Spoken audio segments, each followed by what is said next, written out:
Hey everyone, Aladdin's Castle here. We are with Daryl, aka Zero the Hero. You guys know him on YouTube as well. He does a lot of great content. He went to one of the Nerd Rage competitions over the weekend. It was the set champs over here. Daryl, how did you do? I did better than expected. So Okay. I got into the finals, so I placed second. Don't look at, so the first place didn't want the champion mat, so Okay. I'm not the champion, but I told them, I was like, oh, you give me this mat, every time I look at it now, I'm just gonna be reminded that I didn't win. But, The betrayal from Scar Yeah. and the opponent. But yeah, what did you end up playing? So I played Blurple.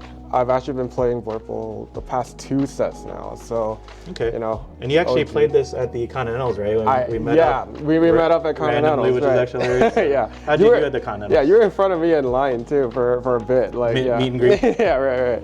But, I got knocked out round 1, so yeah, no, that was great. That's cool. I got knocked out round 0. You did get knocked out round 0. That's another video that you guys can watch. Yeah, that was a great video. Yeah, not sad at all. But no, yeah, did a little worse than expected. But I mean, my deck kind of failed me a little bit. But you know, I feel like because I put a lot of practice in for Continentals, obviously. Okay. So I was like, I had the fundamentals right, and I feel like some other things that I'll talk about later are like made me think that like I kind of knew what I was doing. So for this one, I really wanted to like prove myself. So Cool, I'm nice, glad. and you definitely did. So we'll just go straight with the deck profile. You pretty much Continentals led to these set champs. So let's see what you changed up from the Continentals. Sure, yeah, I can go over that a bit too. But yeah, starting off, 1 drops, I do about the normal array. I have, 4 followers. Okay. I have 4 Diablos, and I have 2 brooms.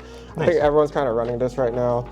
And I've tried running less, and you can feel it. You feel that it's off. So I don't think I would go less than 10 anymore, especially since like we run sail to ramp and stuff. You kind of want to hit more. And Right. if you ever miss the 1 drop, you'll survive, but it kind of you'll feel it. So I think I might change these numbers a bit in the future, but I think 10 overall total. Yeah, is especially with correct. how wide certain decks are going, you just want to put bodies on the board early. So Oh yeah, it's good to have wide board early. If you're playing Blurple and you get like spread out on, then it's kind of over. So you don't really want to lose that ever. So Got it. yeah. Okay, solid. Yep. Typical 1 drops for the Amethyst lineup. Typical. I do run 4 snakes.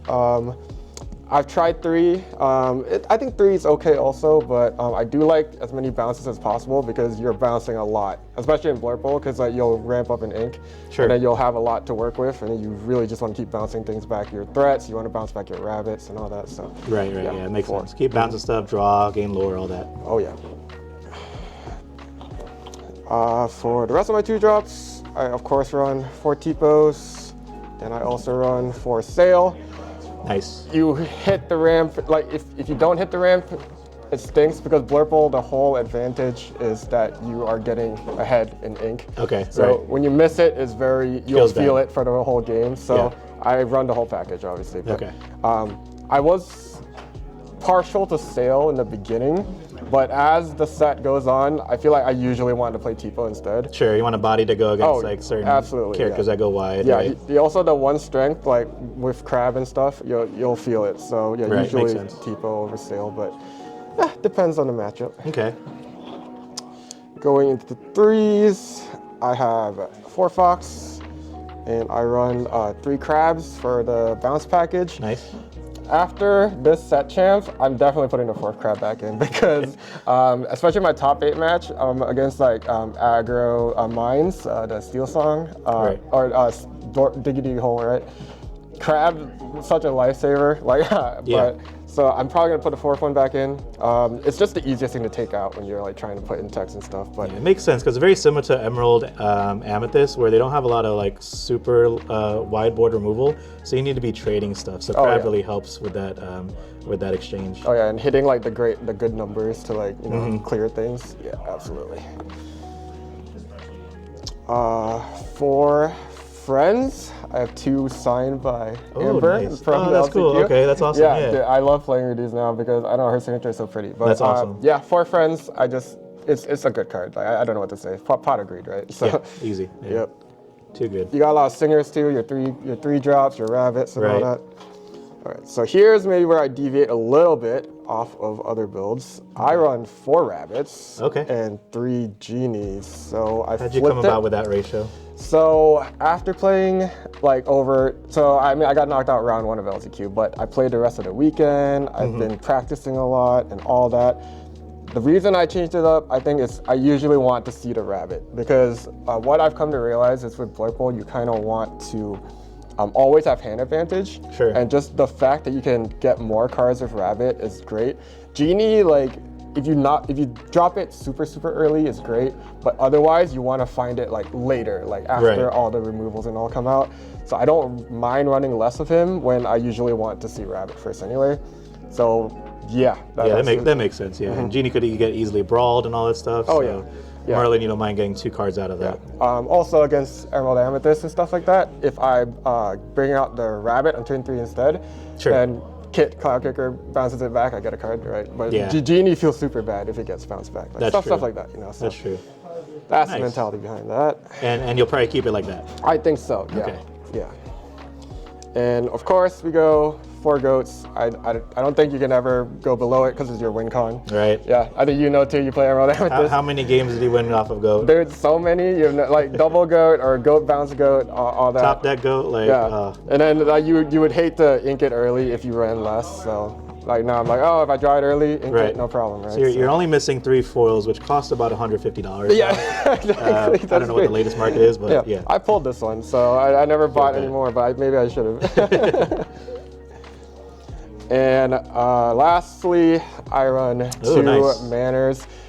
So I ran this before, like was it Joseph that ran it in LCQ? So this was in my LCQ deck. I just want to say, I thought this was going to be my hot spice. Right. Apparently other people came up with it too, but yeah, no, it's just super good. Against blue-red. Yeah, exactly. Blue-red is the best matchup.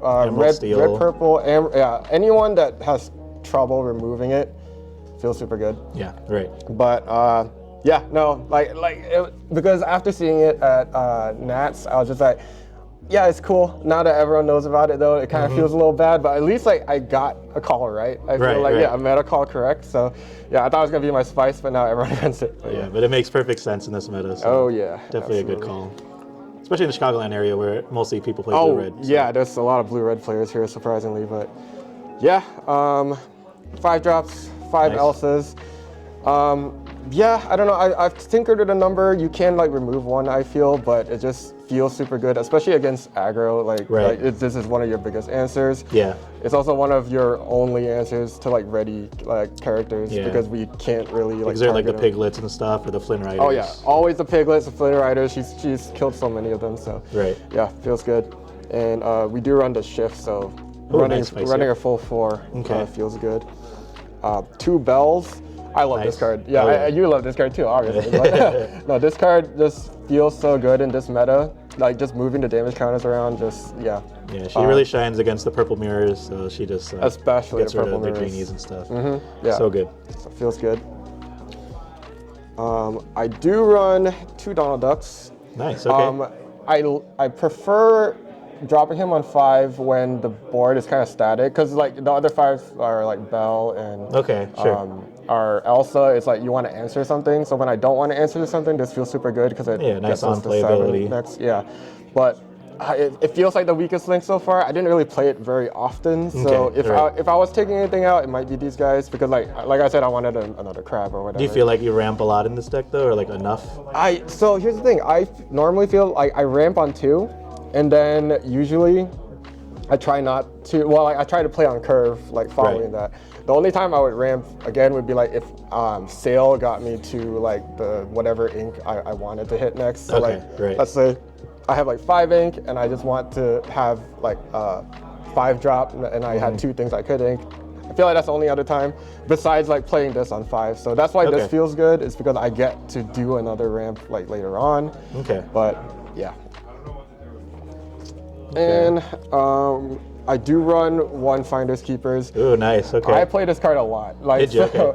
So I took it out for. I don't think I was playing it for LCQ. So I added this back in after. Okay. But no, I played a lot. I think I kind of came across like sometimes you just want to draw cards, like because Right.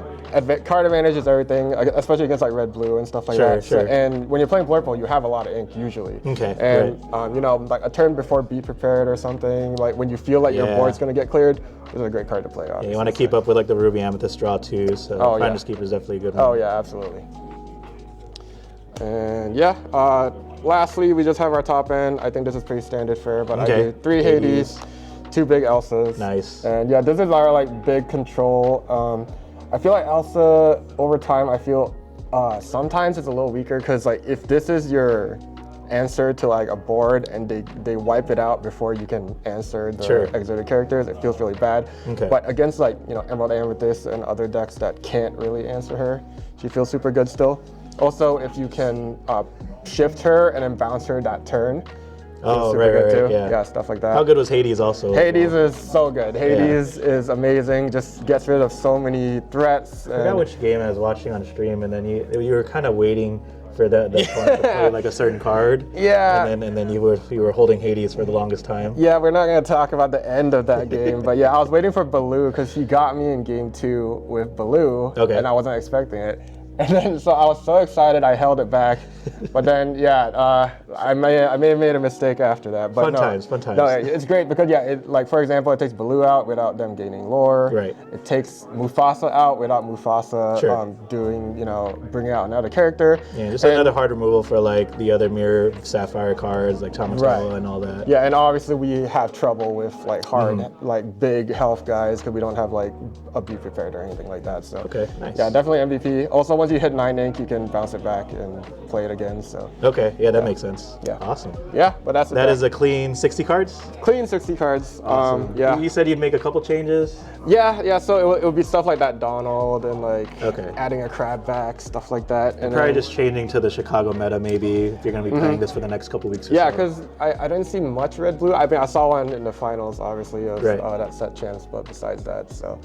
Yeah, I feel like the Chicago meta is a lot more aggro, so like adding another crab back, stuff like that.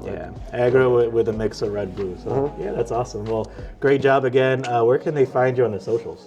You can find me on YouTube, ZeroTheHero Lorcana. Obviously, I'm on X. I think my X is ZeroTheHero. Okay. And I have an Instagram, which is also ZeroTheHero Lorcana. So awesome. Well, great job again, and good seeing you. Good meeting up. Yeah. Maybe we'll have more collaborations in the future. Oh yeah, that'll be great. And then we'll see you guys in the next video. Peace out. ZeroTheHero.